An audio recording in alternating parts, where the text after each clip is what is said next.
Ezequiel, capítulo 26. No 11º mês do 12º ano, no primeiro dia do mês, a palavra do Senhor veio a mim. Filho do homem, Tiro falou de Jerusalém. O portal das nações está quebrado e as suas portas se abriram para mim. Agora que ela jaz em ruínas, eu prosperarei. Por essa razão, assim diz o soberano Senhor: estou contra você, ó Tiro, e trarei muitas nações contra você. Virão como o mar quando eleva suas ondas. Elas destruirão os muros de Tiro e derrubarão as suas torres. Eu espalharei o seu entulho e farei dela uma rocha nua.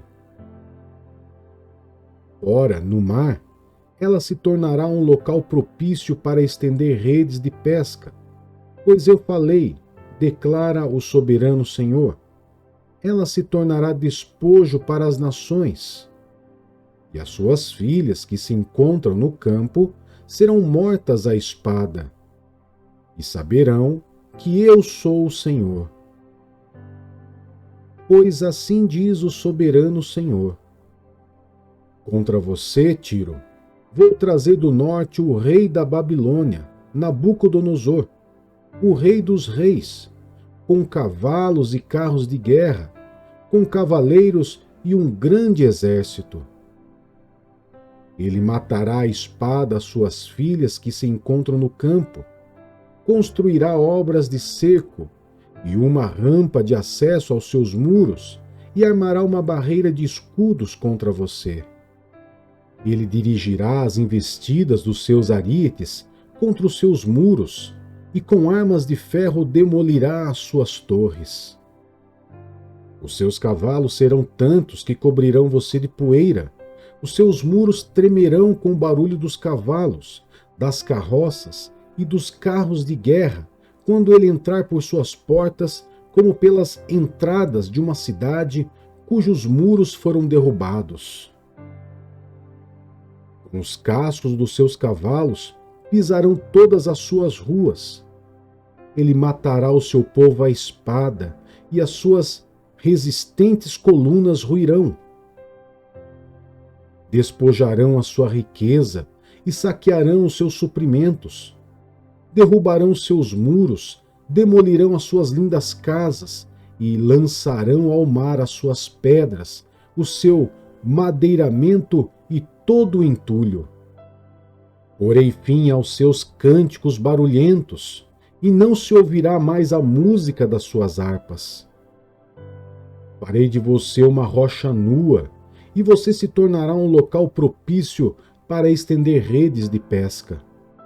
Você jamais será reconstruída, pois eu, Senhor, falei, declaro o soberano Senhor.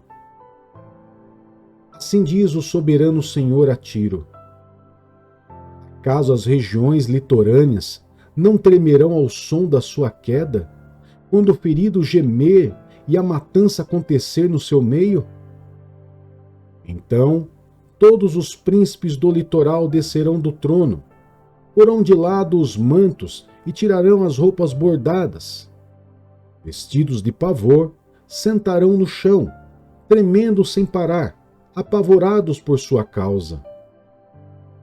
Depois entoarão um lamento acerca de você e dirão: como você está destruída, ó cidade de renome, povoada por homens do mar. Você era um poder nos mares, você e os seus cidadãos. Você impunha pavor a todos os que ali viviam. Agora, as regiões litorâneas tremem no dia da sua queda. As ilhas do mar estão apavoradas diante da sua ruína. Assim diz o soberano Senhor: quando eu fizer de você uma cidade abandonada, que lembram cidades desabitadas, e quando eu a cobrir com as muitas águas do abismo, então farei de você descer com os que descem a cova, para fazer companhia aos povos antigos. Eu a farei habitar embaixo da terra, como em ruínas antigas, com aqueles que descem a cova, e você não voltará, nem retomará o seu lugar na terra dos viventes. Eu a levarei a um fim terrível, e você já não existirá. Será procurada, mas jamais encontrada, declara o soberano Senhor.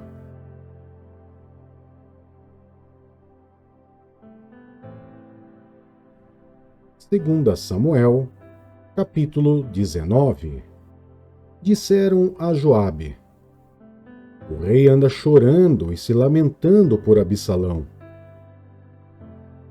A vitória daquele dia se transformou em luto para todo o exército, porque as tropas ouviram dizer: o rei está de luto por seu filho. Naquele dia, o exército entrou furtivamente na cidade, como fazem os que fogem humilhados da batalha. O rei, com o rosto coberto, gritava: ah, meu filho Absalão! Ah, Absalão, meu filho, meu filho! Então Joabe entrou no palácio e foi falar com o rei. Hoje humilhaste todos os teus soldados, os quais salvaram a tua vida, bem como a dos teus filhos e filhas, e a das tuas mulheres e concubinas. Amas os que te odeiam, e odeias os que te amam. Hoje deixaste claro que os comandantes e os seus soldados nada significam para ti. Vejo que ficarias satisfeito se hoje Absalão estivesse vivo e todos nós estivéssemos mortos. Agora, vai e encoraja os teus soldados. Juro pelo Senhor que, se não fores, nenhum só deles permanecerá contigo esta noite, que para ti seria pior do que todas as desgraças que já te aconteceram desde a tua juventude. Então o rei levantou-se e sentou-se à porta da cidade. Quando o exército soube que o rei estava sentado à porta, todos os soldados juntaram-se a ele. Enquanto isso, os israelitas fugiram para casa. Em todas as tribos de Israel, o povo discutia dizendo: o rei nos livrou das mãos dos nossos inimigos. Foi ele que nos libertou dos filisteus e agora fugiu do país por causa de Absalão. Já Absalão, a quem tínhamos ungido rei, morreu em combate. Por que não falam em trazer o rei de volta? Quando chegou aos ouvidos do rei o que todo Israel estava comentando, Davi mandou a seguinte mensagem aos sacerdotes Zadaque e Abiatar: perguntem às autoridades de Judá: por que vocês seriam os últimos a conduzir o rei de volta ao seu palácio? Vocês são meus irmãos, sangue do meu sangue. Por que seriam os últimos a ajudar no meu retorno? Digam a Amasa: você é sangue do meu sangue. Que Deus me castigue com todo o rigor se, de agora em diante, você não for o comandante do meu exército em lugar de Joabe. As palavras de Davi conquistaram o coração de todos os homens de Judá, de modo que eles mandaram dizer ao rei: volta com todos os teus servos. Então o rei voltou e chegou ao Jordão. Os homens de Judá foram a Gilgal, ao encontro do rei, para ajudá-lo a atravessar o Jordão. Simei, filho de Gera, benjamita de Baurim, desceu depressa com os homens de Judá para encontrar-se com o rei Davi. Com ele estavam outros 1000 benjamitas e também Ziba, servo da casa de Saul, com os seus 15 filhos e 20 servos. Eles entraram no Jordão antes do rei e atravessaram o rio a fim de ajudar a família real na travessia e fazer o que o rei desejasse. Simei, filho de Gera, atravessou o Jordão, prostrou-se diante do rei Ele disse: O meu senhor não leve em conta o meu crime, nem te lembres do mal que o teu servo cometeu no dia em que o rei, meu senhor, saiu de Jerusalém. E o rei não pense mais nisso. Eu, teu servo, reconheço que pequei. Por isso, de toda a tribo de José, fui o primeiro a vir ao encontro do rei, meu senhor. Então Abisai, filho de Zeruía, disse: Simei amaldiçoou o ungido do Senhor. Ele deve ser morto. Davi respondeu: O que vocês têm com isso, filhos de Zeruía? Acaso se tornaram agora meus adversários? Deve alguém ser morto hoje em Israel? Ou não tenho hoje a garantia de que voltei a reinar sobre Israel? O rei prometeu a Simei sob juramento: Você não será morto.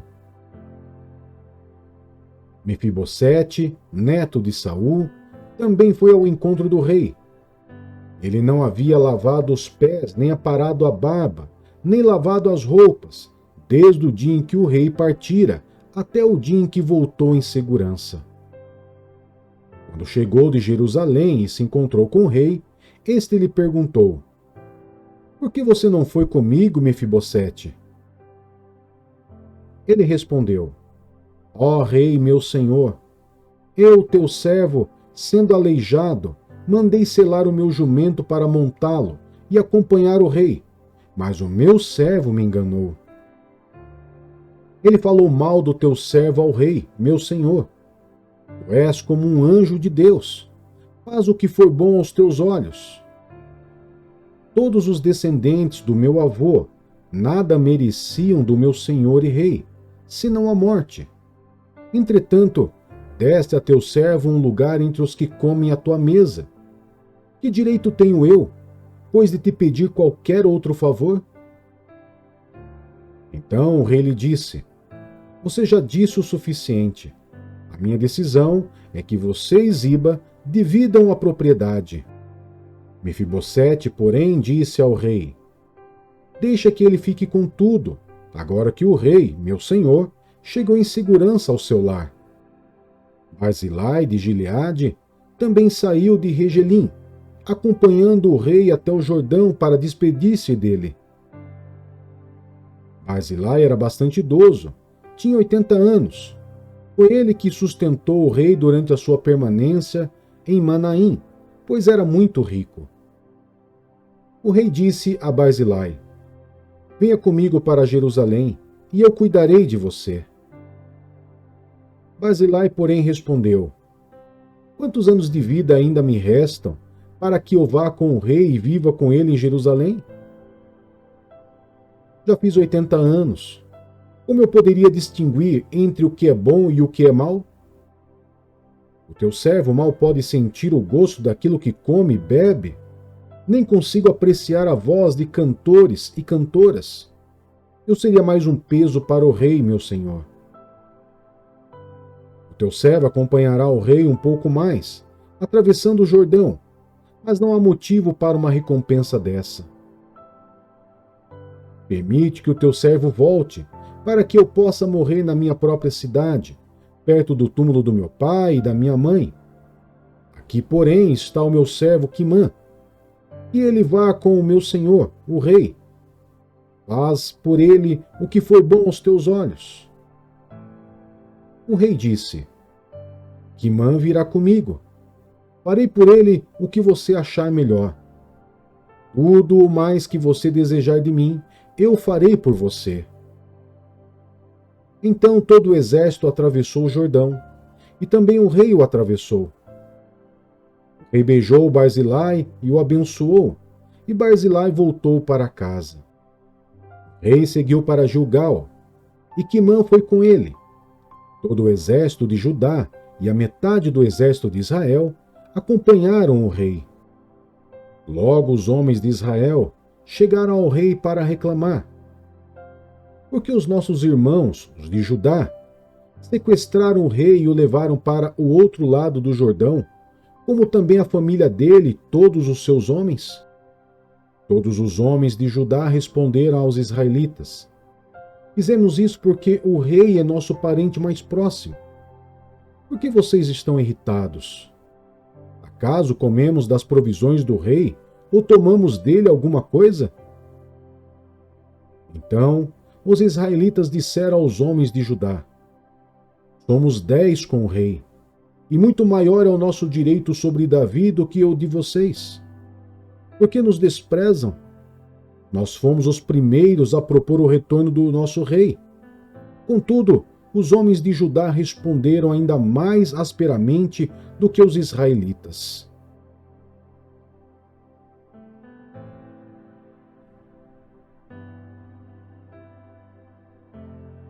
Atos dos Apóstolos, capítulo 16.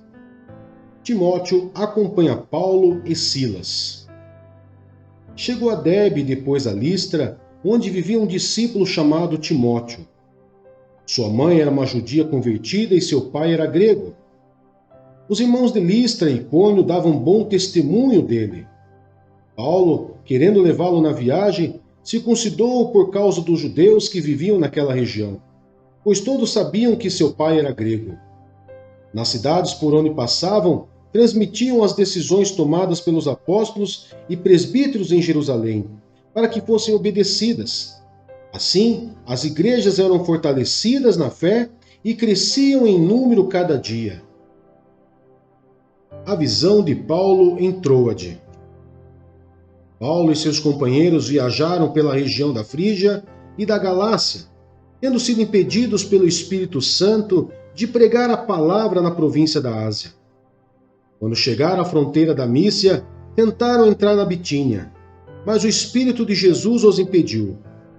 Então contornaram a Mícia e desceram a Troade.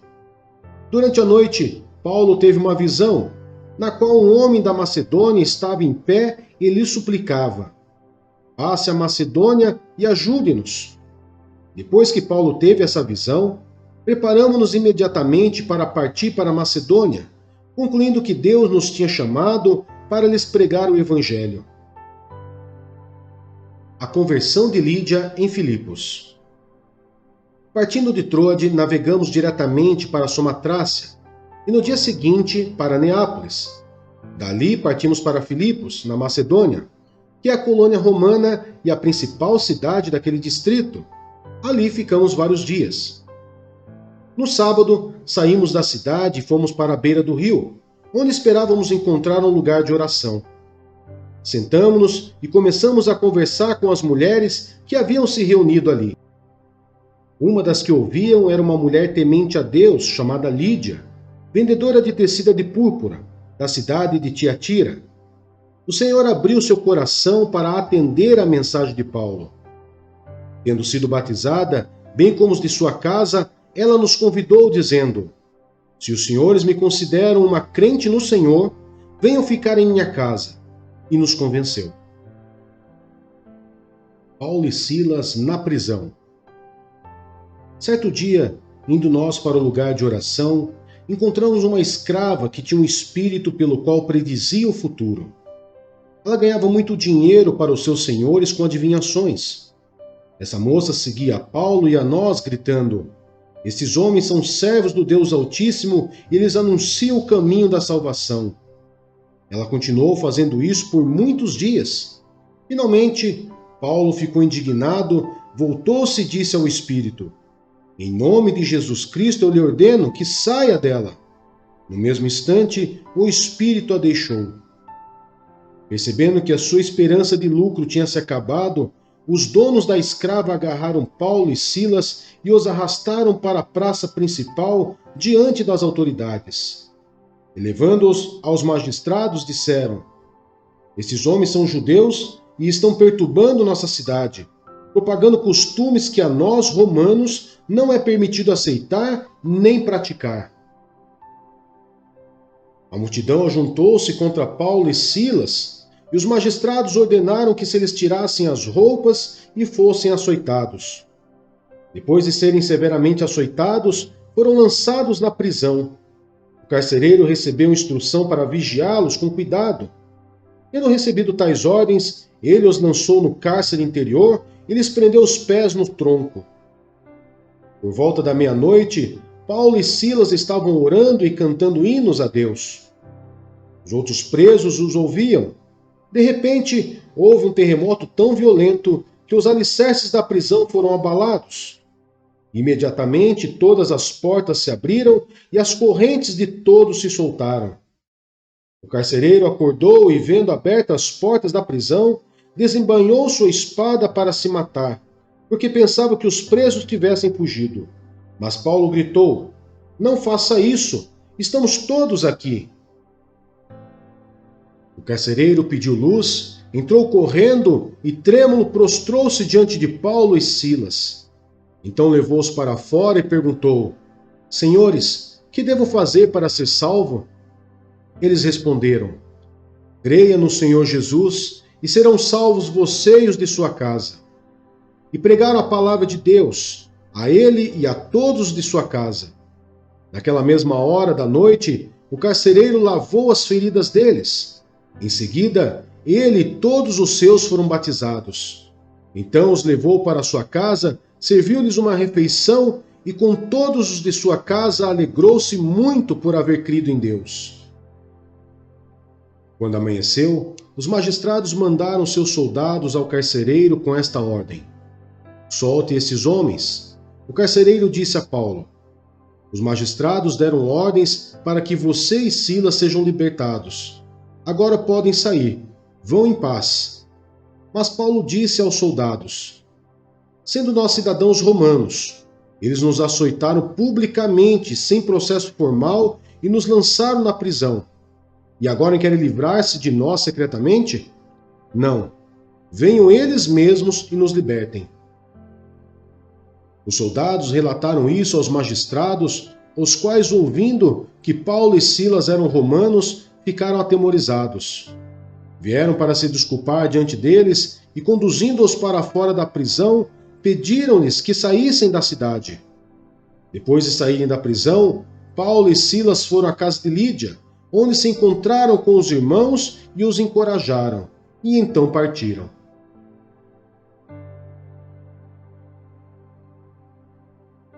Gálatas, capítulo 6. Façamos o bem a todos.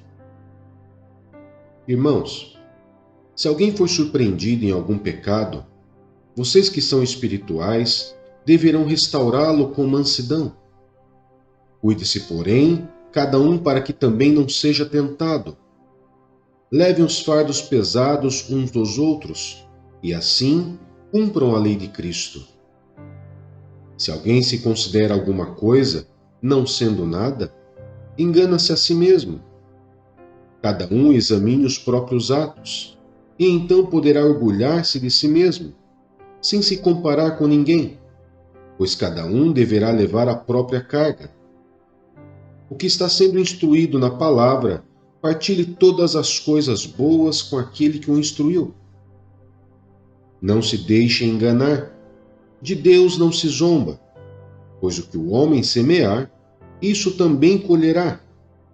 Quem semeia para a sua carne, da carne colherá destruição. Mas quem semeia para o Espírito, do Espírito colherá a vida eterna. E não nos cansemos de fazer o bem, pois no tempo próprio colheremos, se não desanimarmos. Portanto, enquanto temos oportunidade, façamos o bem a todos, especialmente aos da família da fé. A nova criação substitui a circuncisão. Vejam com que letras grandes estou lhes escrevendo do próprio punho. Os que desejam causar boa impressão exteriormente, tentando obrigá-los a se circuncidarem, agem desse modo apenas para não serem perseguidos por causa da cruz de Cristo. Nem mesmo os que são circuncidados cumprem a lei. Querem, no entanto, que vocês sejam circuncidados a fim de se gloriarem no corpo de vocês. Quanto a mim, que eu jamais me glorie, a não ser na cruz do nosso Senhor Jesus Cristo, por meio da qual o mundo foi crucificado para mim, e eu para o mundo. De nada vale ser circuncidado ou não. O que importa é ser uma nova criação. Paz e misericórdia estejam sobre todos os que andam conforme essa regra, e também sobre o Israel de Deus. Sem mais, que ninguém me perturbe, pois trago em meu corpo as marcas de Jesus. Irmãos, que a graça de nosso Senhor Jesus Cristo seja com o espírito de vocês. Amém.